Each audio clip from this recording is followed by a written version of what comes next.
Welcome back to the Remission. Here are the learning objectives for today's presentation.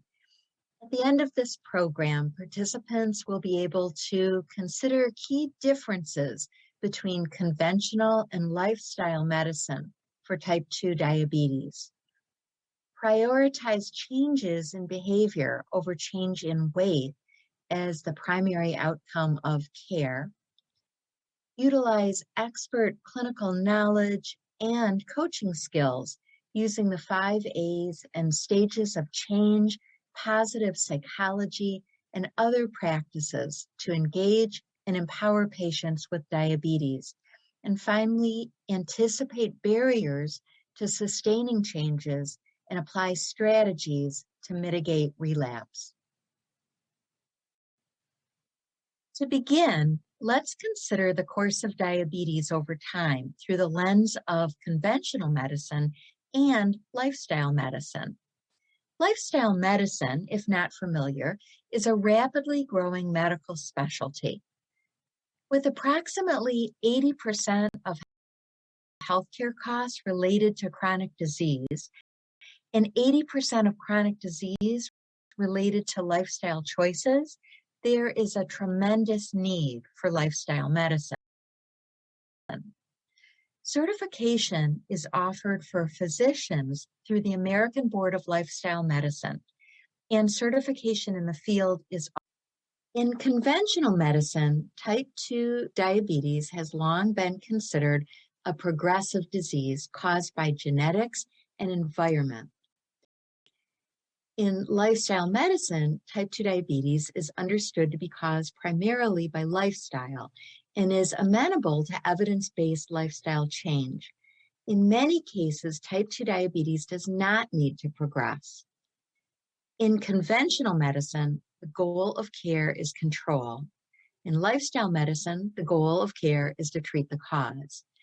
In conventional medicine, medications and surgical interventions are often the highest level of care. The patient's medication requirements are expected to increase over time. Whereas in lifestyle medicine, lifestyle change is prescribed as the first line and most important therapy. Treatments are long-term. In conventional medicine, patients are not asked to make big changes in health behaviors. In lifestyle medicine, patients are asked to move towards substantial behavior changes. In conventional medicine, the provider is responsible for outcomes. Clinical inertia is a term that describes the experience of the patient whose provider has failed to intensify medications to lower hemoglobin A1C, whereas in lifestyle medicine, patient engagement and responsibility for treatment outcomes are required. The provider team acts as both the medical expert and coach.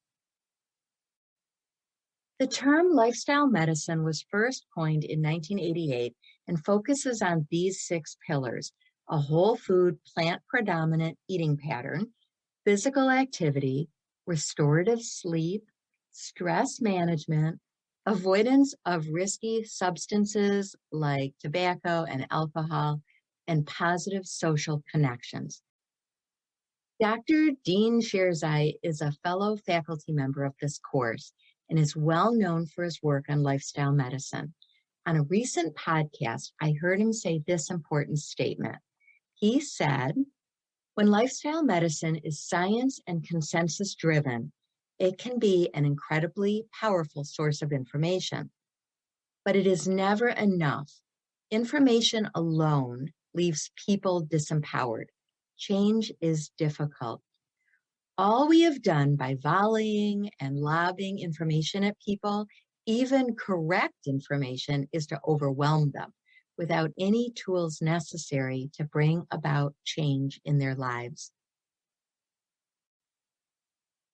Besides sharing information and expertise, lifestyle medicine clinicians use, for example, coaching, stages of change, basic principles of cognitive behavioral therapy, motivational interviewing, SMART goals, positive psychology interventions, prescriptions for action, relapse prevention plans, and social support.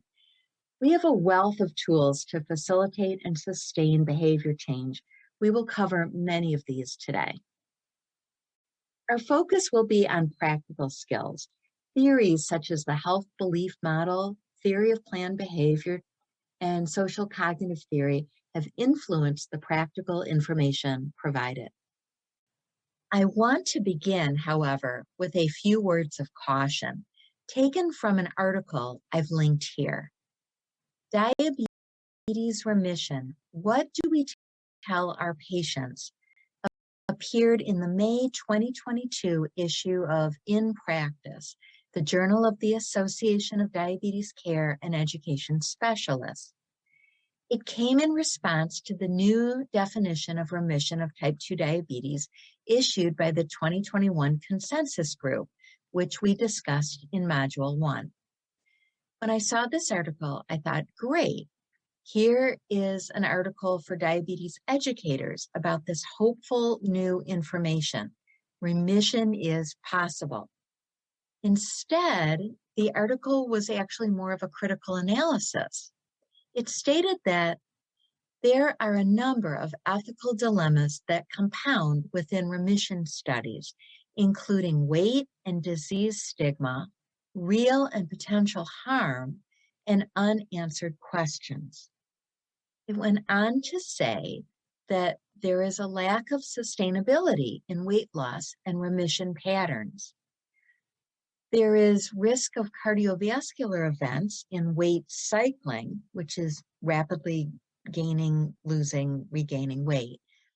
And there are relationships between type 2 diabetes and eating and/or eating disorders. Indeed, dieting can impact mental health.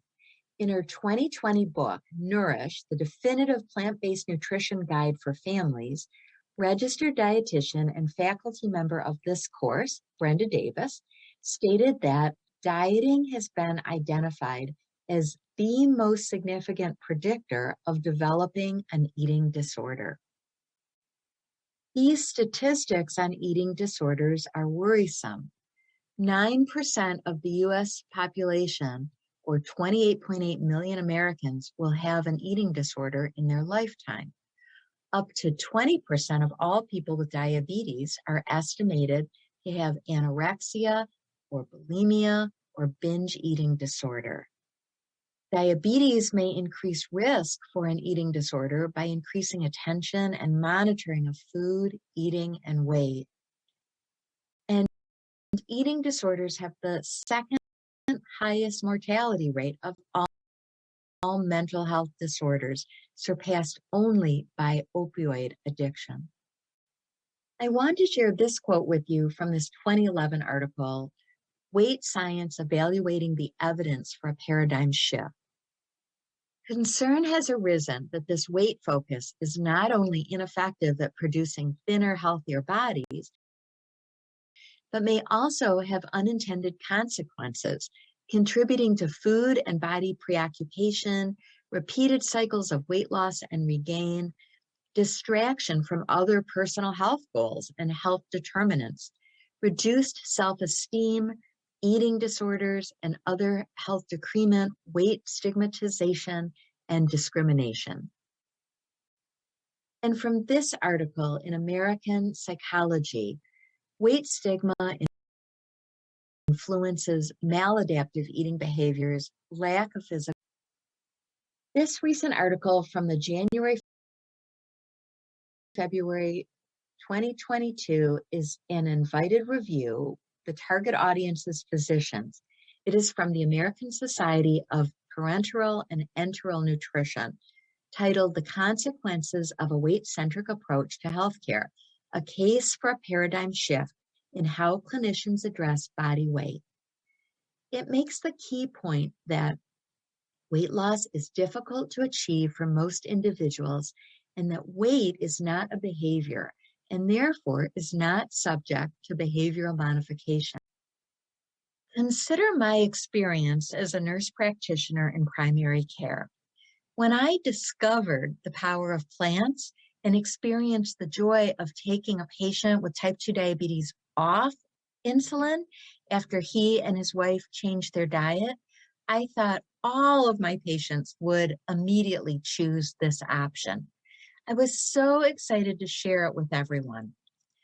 I'm reminded of Oprah saying, "You get a car and you get a car." That's how I felt. You get vegetables and you get vegetables and a cure for type 2 diabetes. I was surprised to find that some of my patients were not always as excited as I was. Taking the Oprah giveaway idea a little further, are there some people who might not want a car? What if you don't have a driver's license? What if you live in housing without a parking place? What if you can't afford the insurance or the gas? What if you love the car you have?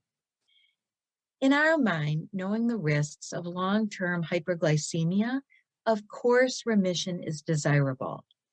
In our enthusiasm, we don't want to alienate patients who don't want to take on the significant behavior changes or shame people in larger bodies so that they are uncomfortable if they are not making progress towards a goal they have not chosen.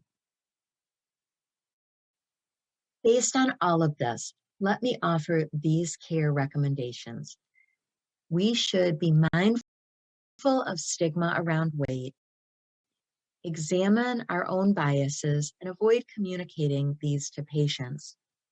Recognize the full etiology of weight is complex and is influenced by genetics and physiological, environmental, psychological, social, economic, and political factors.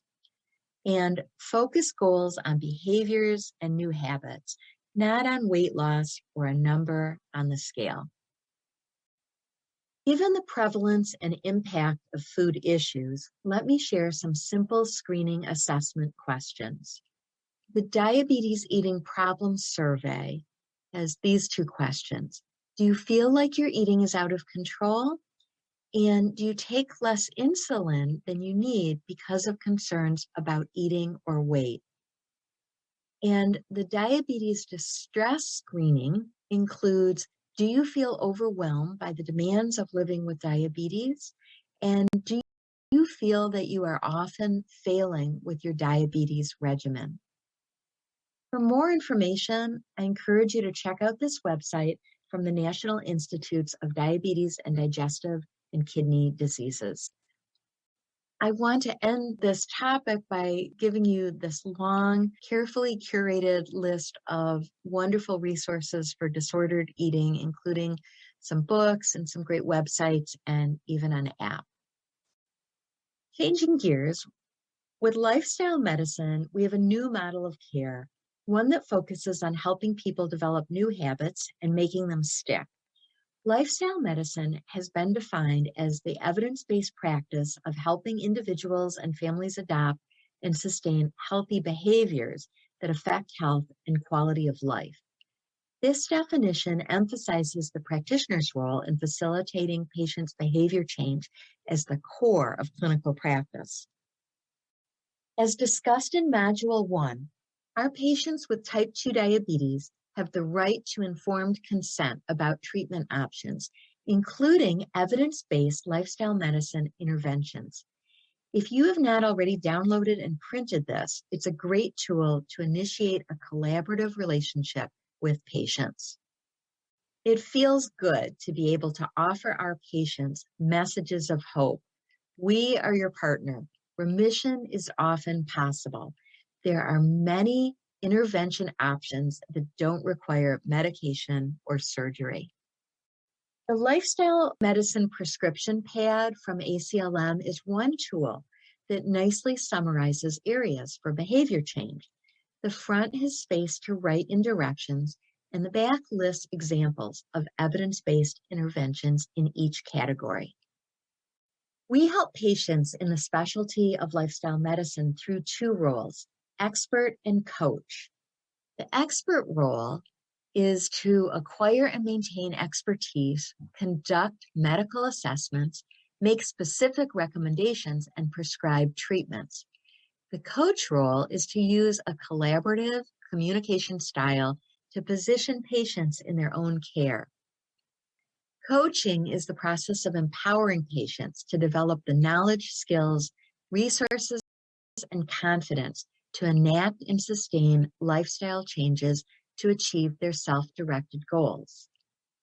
Coaching has an especially important role in the care of people with type 2 diabetes, who have often experienced repeated failures at losing or maintaining weight loss. Coaching builds self-confidence and self-efficacy in our patients. Exercise and nutrition behavior respond especially well to health and wellness coaching.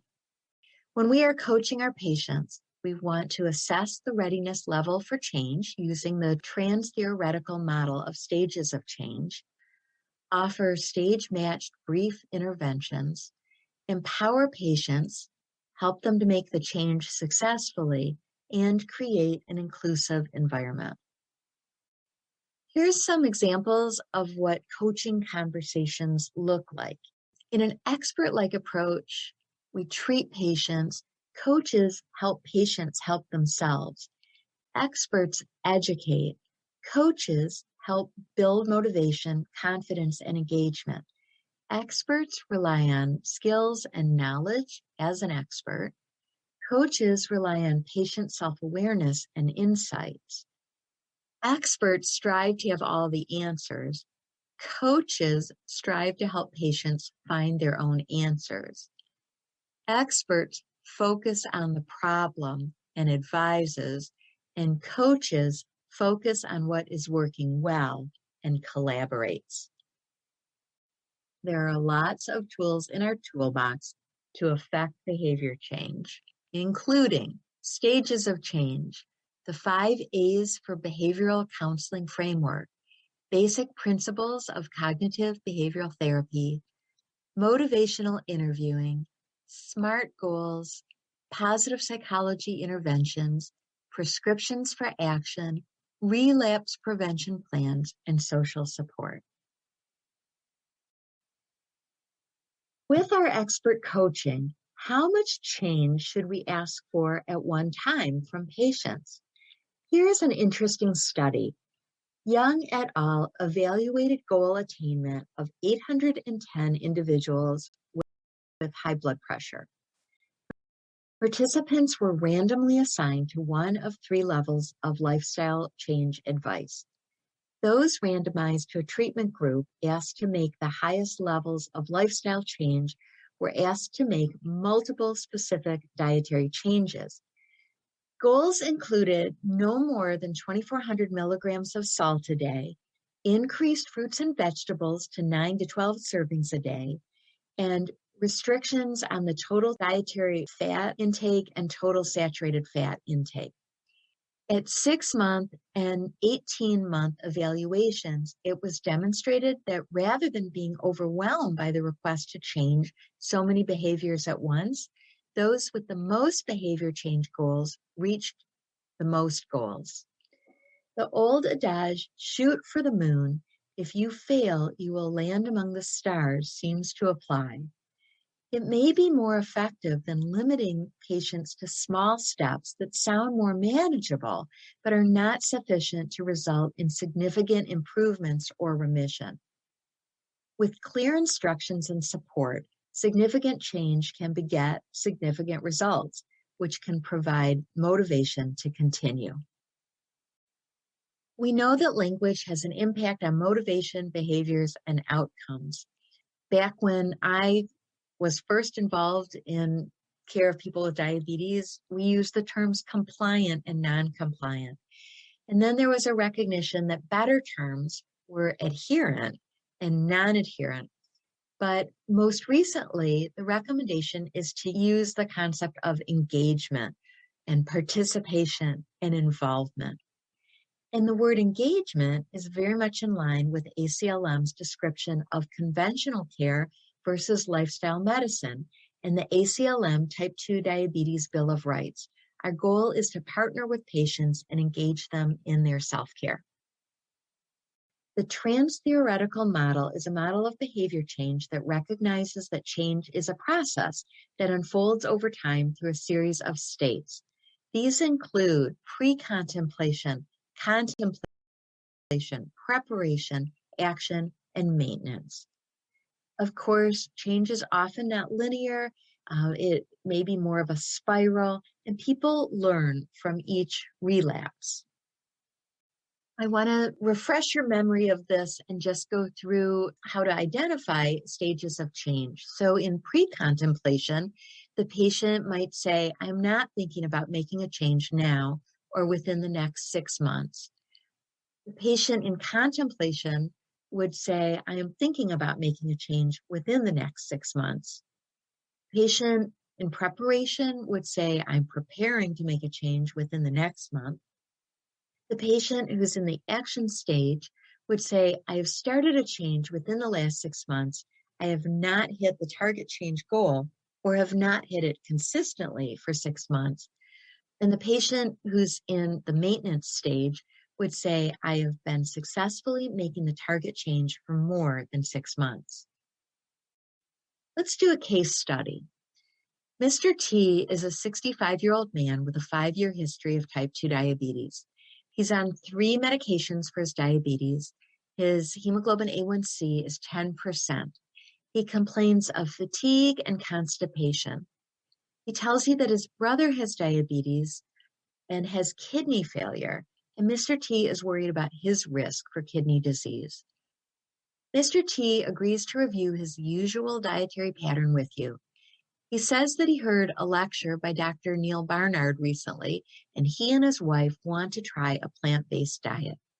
They have collected some recipes and created a shopping list. So, what stage of change is this? If you said preparation, you're right. He's getting ready to start within the next month.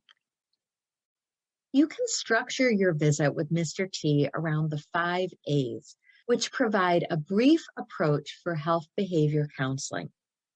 The 5 A's are assess the patient's practices in the context of health risk, advise changing practices with clear, specific, and personalized advice for behavior change, agree on the focus on counseling and treatment based on the patient's interest and willingness to change, and collaboratively set specific goals. Assist the patient to achieve goals and arrange for regular follow-up and support. Let's go into a little more detail about each of these. Assess the diet quality, potential concerns, and level of interest in making changes. Assess the stage of change, and a helpful tool is called Starting the Conversation, which is an 8-item simplified food frequency questionnaire for primary care and health promotion settings.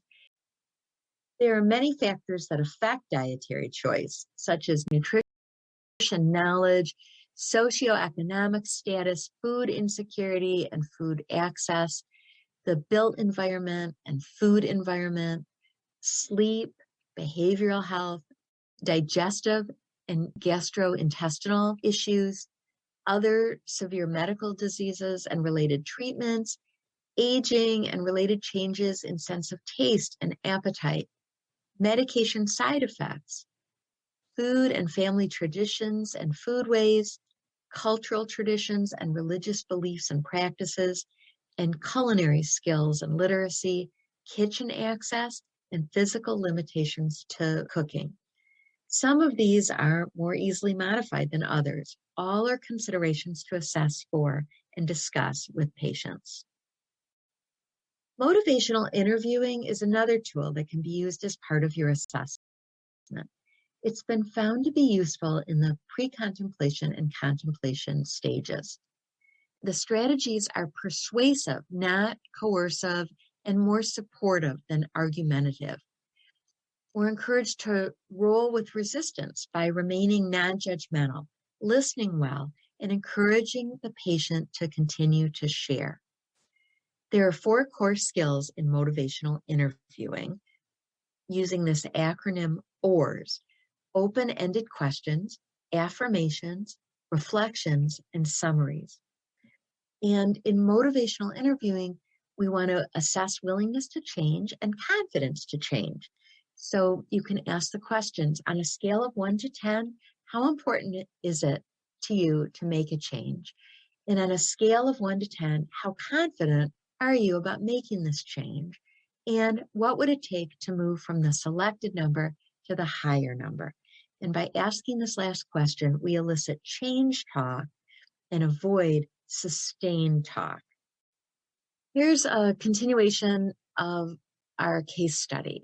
Because of his cultural practices, Mr. T reports that he does not eat meat. He likes legumes and vegetables. He drinks 2 to 3 large glasses of 2% milk and eats 1 to 2 servings of cheese most days. His diet also includes daily white bread and or white rice. He usually does the shopping and his wife cooks. The second of the 5 A's is to advise. This is where we serve as experts and advise on health risks and benefits. We focus on motivators specific to the patient, and we use our whole food plant-based nutrition expertise. Your feedback to Mr. T recognizes him for the benefits to his health from not eating meat and including legumes and vegetables. You advise him about the high fat content and inadequate fiber intake on his conditions and health and the link between diet, A1C, and kidney disease. You advise him that there is a lot of good research to support his choice to begin a whole food plant-based dietary pattern, and that you have had other patients see big improvements. The next of the 5 A's is to agree. And here you help the patient to identify and agree to specific steps they plan to take towards achieving their specific goals. The goals are based on lifestyle medicine prescriptions, and SMART goals can assist patients to make changes. SMART goals are specific, measurable, achievable, relevant, and time-bound. And here's some examples of non-SMART goals related to diet compared to SMART goals. So the non-SMART would be, I will eat more fruits and vegetables. The SMART goal would be, by the end of next week, I will increase my daily fruit and vegetable intake from 1 to 2 servings per day to 3 or more servings per day. The non-SMART goal specific to Mr. T might be, I will eat less cheese. And the SMART goal would be, I will have 1 slice of cheese once a week. Another example of a non-SMART goal for Mr. T might be, I will eat more fiber-rich foods. And a SMART goal would be, I will eat oatmeal with fruit and nuts for breakfast every day. Or I will eat brown rice, barley, quinoa, or 100% whole wheat bread in place of white bread and white rice every day. Or I will replace 3 glasses of milk a day with 3 or more glasses of water or tea every day. You get the idea. Most of us are familiar with SMART goals.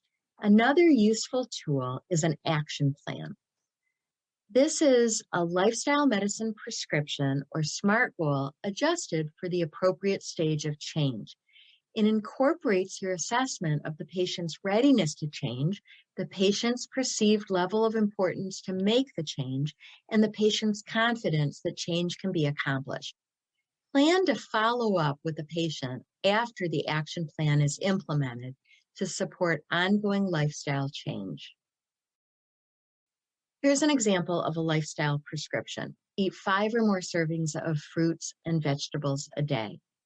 A written action plan would go into a lot more detail, such as week 1, eat 3 or more servings of fruits and vegetables a day by having fruit with breakfast and vegetables at lunch and dinner. And then go on to say in week 2, eat 4 or more servings of vegetables and fruit a day by having, etc.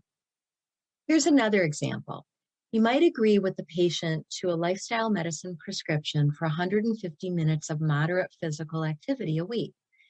An example action plan based on the patient's ability, readiness, and confidence might be start with walking 5 minutes a day for 5 days a week, increasing as tolerated up to the recommended 150 minutes per day. With action plans, you want to keep a copy of the plan in the patient's chart, encourage digital apps or other methods of self-monitoring to track progress, and encourage everybody on the team to check in with patients using the action plan that you've developed together. Number 4 of the 5 A's is to assist. And here you provide resources to help patients to achieve their goals and help the patient to identify barriers to behavior change and create a plan for addressing anticipated changes. Continuing our case study, together you write a plan for 3 breakfasts, lunches, and dinners. Mr. T is worried about how to get his wife and mother, who lives with them, on board. You discuss options to engage the family. He plans to watch a documentary with them and ask them to come to the next appointment. You review procedures for blood glucose testing and parameters for contacting you, along with the signs, symptoms, and treatment for hypoglycemia. It's good to help patients start where they are. Take their unique life into account, cooking for family, not cooking a lot, whatever. At ACLM, we refer to this as the dietary spectrum. On one end is the standard American diet, which we can all agree does not promote health, but is very common. And on the other end is a solid whole food plant-based lifestyle. However, there may be healthy variations in between, and all movement along the spectrum is good. Eat more fruits and vegetables, more foods with fiber, more protein from plant sources instead of animals, more whole foods that replace highly processed foods, all good. And the 5th of the 5 A's is to arrange. Schedule check-ins and shared medical appointments are another useful tool for clinicians. Because his A1C is so high, you ask that Mr. T return in 1 week so that you can together assess and make any revisions and encourage him to call or text with any questions in between. You can vocalize your confidence in his ability to make the changes he is planning, and you can invite Mr. T and his wife to attend an upcoming cooking demonstration. I want to share with you here some interesting research. The U-Turn trial found an intensive 12-month lifestyle intervention of supervised exercise and dietary counseling was effective at reducing glucose-lowering medications in 47 or 73.5% of patients in the intervention group, and discontinuation of medication in 36 or 56.3% of the patients in the intervention group. A follow-up study was designed to understand the motivations and barriers to maintain changes.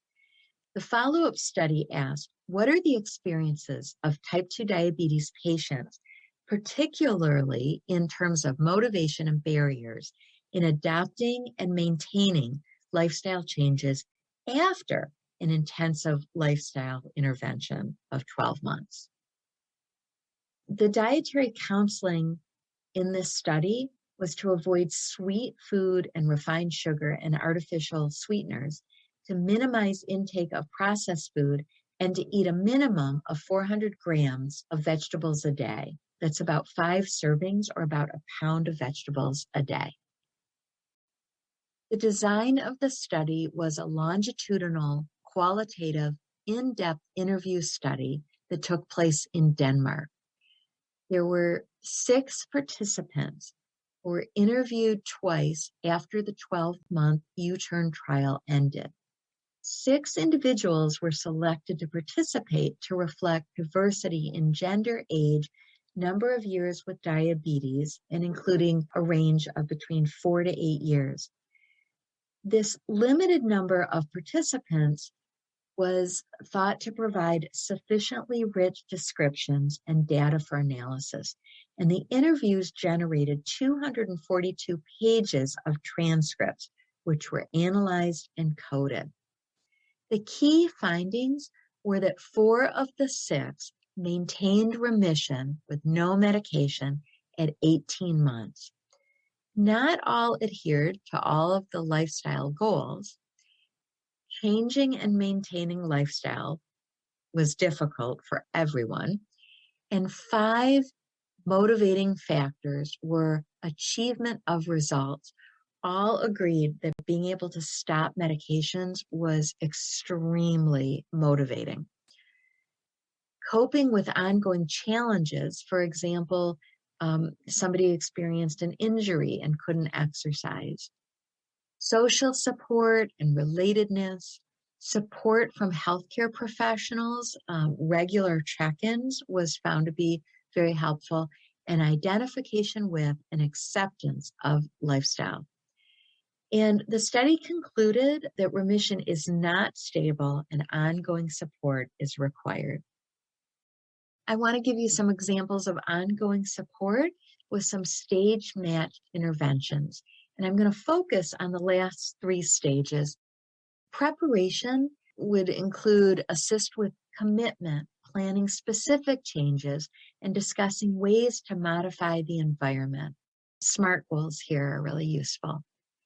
Action would involve structure of the plan, identifying sources of frequent barriers to change, identify social support, problem solve obstacles, use cognitive behavioral therapy, and reframe unhealthy thought patterns. And in the maintenance stage, we can discuss coping strategies to mitigate stress and continue reinforcement as well as cognitive behavioral therapy.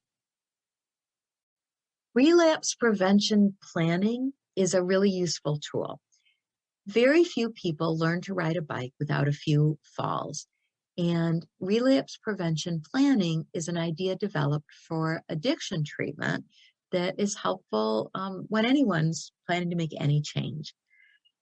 A lapse is a short-term period where an action plan for change is not followed.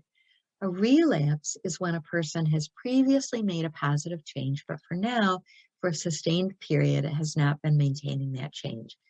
A lapse is easier to address because the unhealthy behavior is a temporary slip and has not become a habit again. Addressing a relapse requires forming a new action plan.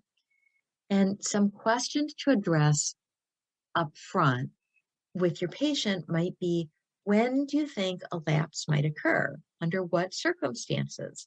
With whom? How do you notice a lapse before it becomes a relapse? And who can you turn to during a lapse or a relapse?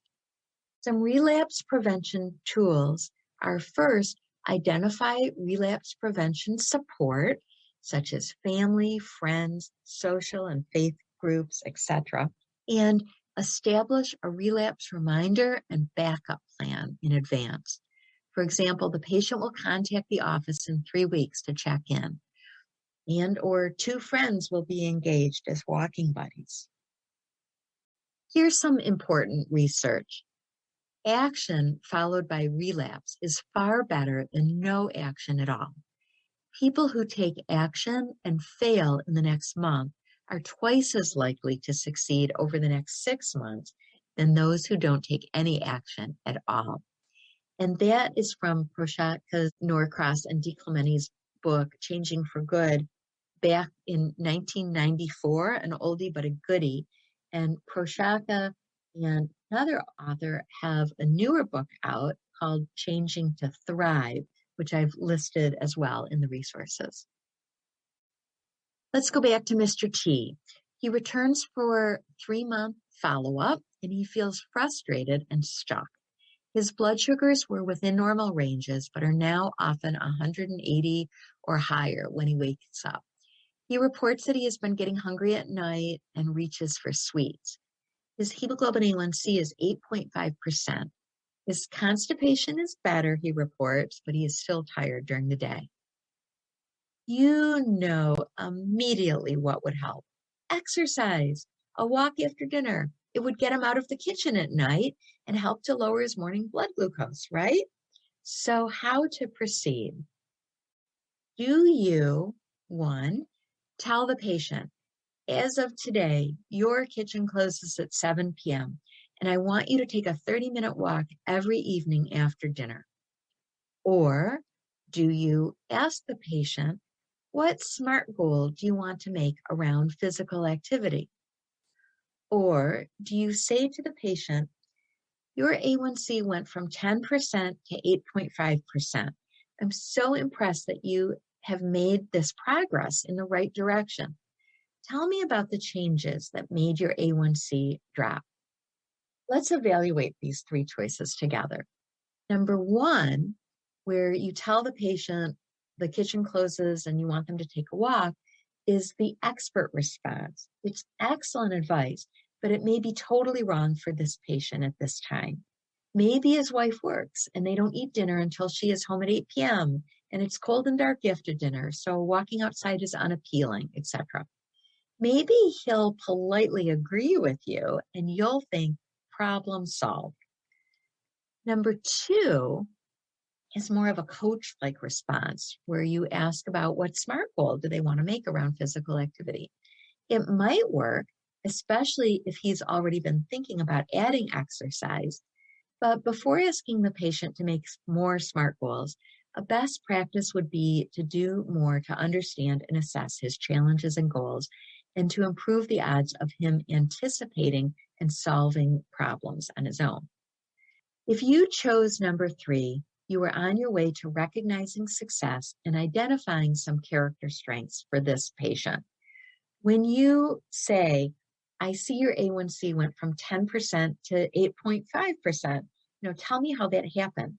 Can you feel how this statement would change the mood in the exam room?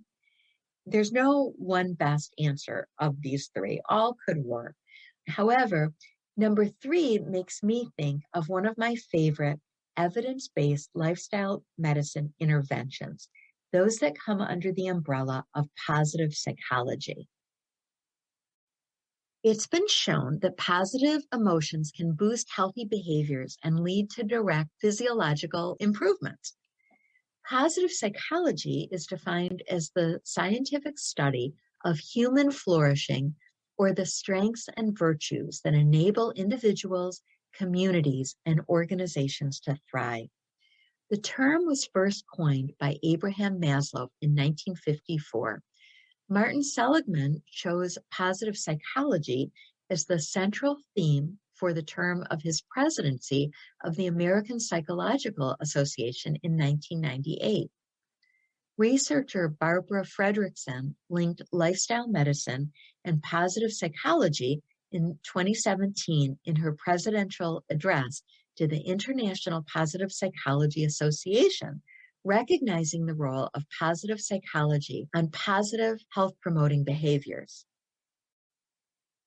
There are many benefits, including emotional well-being and increased capacity to build supportive resources, adherence to healthy behaviors, greater health outcomes, decreased healthcare utilization, increased preventative care, increased longevity, enhanced immunity, endocrine, and gene regulation, and best of all, even fleeting positive micro moments of connectivity contribute to well-being and health.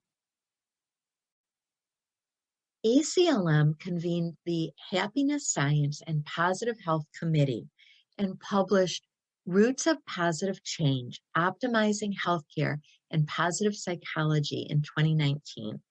There are currently 51 positive psychology interventions that have been identified by Seligman, and research is ongoing.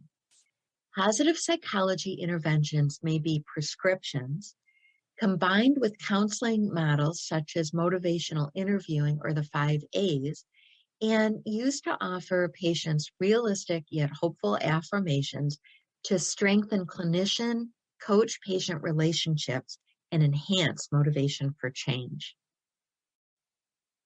Some positive psychology attributes are optimism, positive affect, using personal strengths, gratitude, and finding meaning.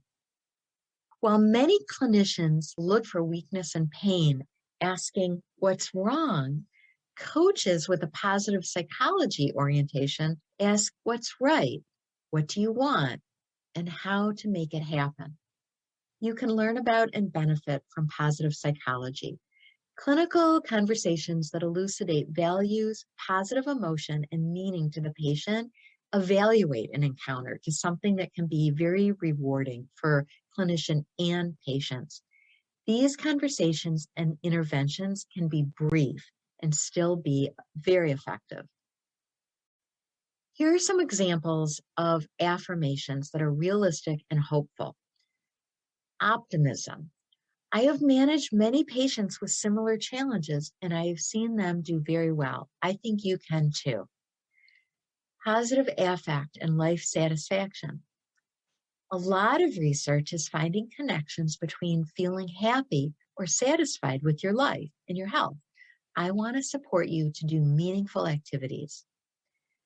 Personal strength affirmations. I have been so impressed with how you used your strength to overcome this life situation. You can use these same skills and strengths to be successful in taking care of your health. And a gratitude affirmation could be, we are lucky to catch this problem when we did. I think there's a good chance that your health can remain strong if we work together.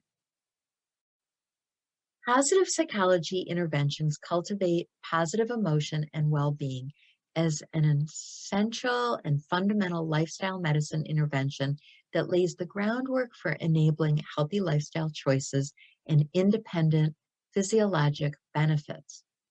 Here are 5 pillars of well-being and how people experience them.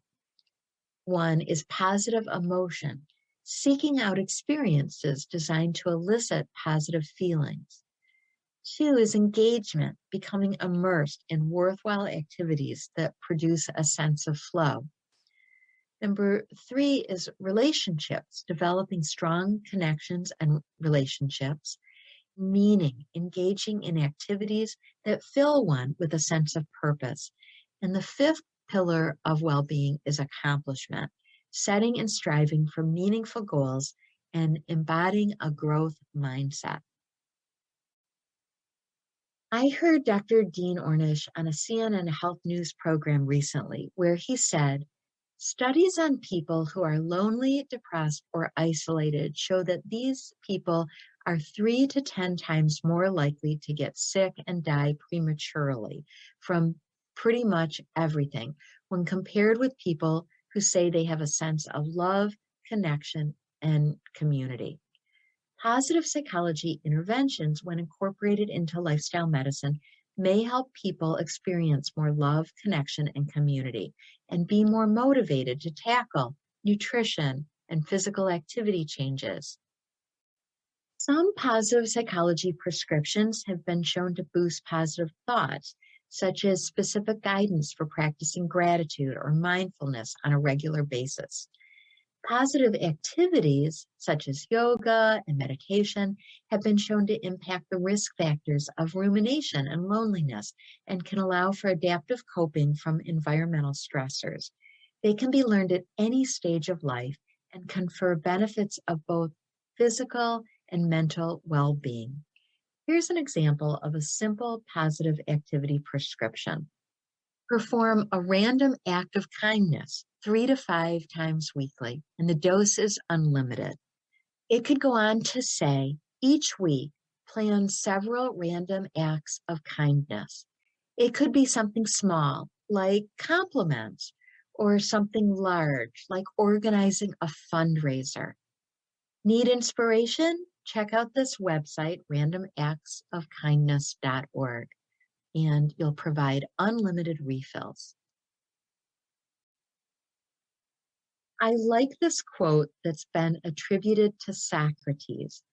The secret of change is focusing all of your energy not on fighting the old, but on building the new. Positive psychology offers an opportunity to build something new. Here's a secret weapon for behavior change: habit formation. The busier we are, the more distracted we are. Research shows the more likely we are to fall back on habits. That's what habits are for. Habits are like reflexive subroutines our brains use as mechanisms to free up mental resources. Here's an example from Dr. Greger. Imagine if you had to add buckle your seatbelt to your to-do list every day, or to remember put a sticky note on your dashboard, or tie a string around your car keys. But if you're in the habit of buckling up, you will do so without thinking as soon as you get into your car. Once you do something long enough, your brain commits the action to memory. Habits are learned behavioral responses to situational cues. There are two parts, a cue and an action. Examples would be drink a glass of water every morning in bed, or eat a piece of fruit with lunch, or walk 15 minutes after every dinner. How long does it take for a new habit to stick? Research has shown it's an average, are you ready? 66 days. However, the range can be anywhere from a low of 18 days up to 284 days. But the good news is the magic of habits lies in their persistence, even after losing conscious motivation or interest. They just become second nature. Health can happen effortlessly. Here is a list of some of my favorite resources. I hope you'll check these out. There are two texts that are definitely worth owning. There's a link to the LIFT project, which is a 10-week course that helps people learn skills to improve their mood. Highly recommended for patients and also for clinicians. PlantWise is a documentary that is only 45 minutes long. And it's great for your patients, and also it's useful for them to share with their family members to bring them along on this journey. I've listed 3 organizations. You can connect to certified diabetes care and education specialists at this link to diabeteseducator.org, where there is a special group within this organization of educators interested in plant-based nutrition. If you want to find coaches for your patients, check out Well Coaches. And the Physicians Committee for Responsible Medicine has their Food for Life instructors who will partner with you to provide education programs on nutrition and cooking. And finally, if you would like to learn to cook and do cooking demonstrations, explore the Ruby program. To summarize, we have discussed some key differences between